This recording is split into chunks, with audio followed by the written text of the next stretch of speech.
एक गांव में एक हरी नाम का लड़का रहता था। उसका रंग बचपन से ही हरा था।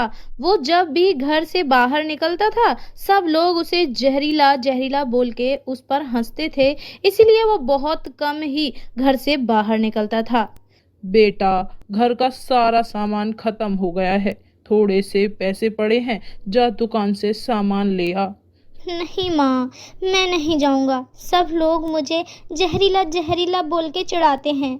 बेटा, वो कोई नई बात तो है नहीं। उसकी वजह से क्या तू जीना छोड़ देगा?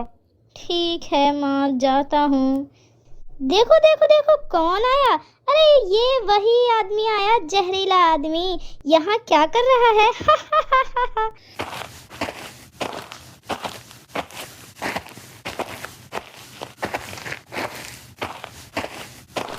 हरी लोगों से बहुत ही ज्यादा परेशान हो जाता है। एक तरफ हरी घर से बाहर नहीं निकलना चाहता, तो साथ ही हरी की बूढ़ी माँ की बीमारियां बढ़ने लगती हैं और घर में खाना भी सब खत्म हो जाता है। एक दाना भी नहीं बचता है। हरी से घर की कंगाली देखी नहीं जाती है और फिर वो मास्क लगा के काम की तलाश में चला जाता है। भैया, कोई काम मिलेगा क्या? मुझे बहुत ही जरूरत है पैसों की।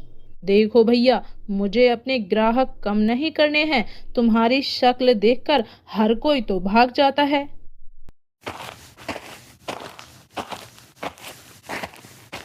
भैया, कोई काम मिलेगा क्या? मुझे पैसों की बहुत जरूरत है। अरे यार, ये फिर आ गया। निकालो कोई से यहाँ से बाहर। हरी को कोई भी काम नहीं देता है। उसे कहीं भी काम नहीं मिलता है। सब उसे कटी कटी बातें सुनाकर मना कर देते हैं।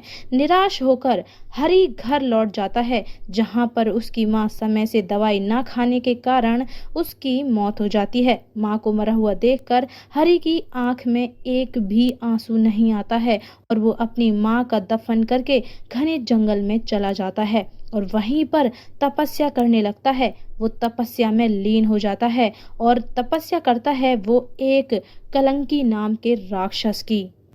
तपस्या करने के बाद हरि को बहुत सी शक्तियां मिल जाती हैं उस राक्षस के द्वारा।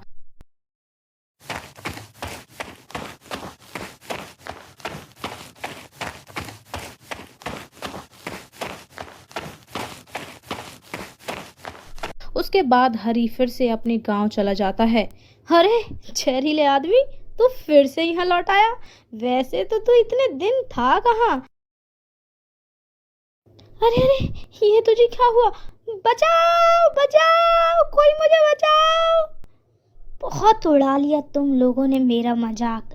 अब मैं अपने खिलाफ एक भी शब्द नहीं सुनूंगा। मैं तुम सभी को वो सबक सिखाऊंगा जो तुम कभी भी नहीं भूलोगे।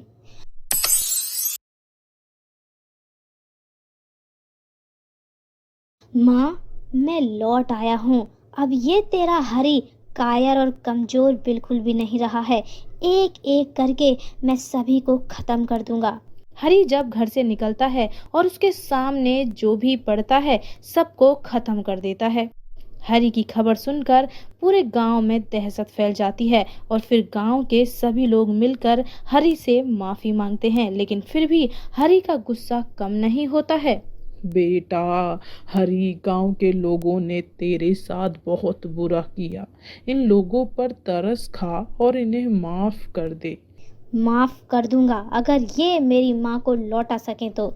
इन लोगों ने मुझे अनाथ कर दिया, अब कौन मेरा ध्यान रखेगा? बेटा, तू चिंता मत कर। इन लोगों ने मुझे भी परेशान किया है ना बहुत। उसकी गलती ये भुगत चुके हैं और तुझे भी जो परेशान किया है तू भी उन्हें इनकी सज़ा दे चुका है। मेरी भी कोई औलाद नहीं है। तू चाहे तो मेरे साथ रह सकता है। मैं तेरी माँ की तरह ही ध्यान रखूंगी। अपने बेटे जैसे बना कर रखूंगी तुझे। क्या सच में आप मेरे साथ रहेंगी? मुझे अपने हाथों से खाना खिलाएंगी? हरी और वह बूढ़ी औरत दोनों मिलकर साथ रहने लगते हैं। हरी को उसकी माँ मिल जाती है।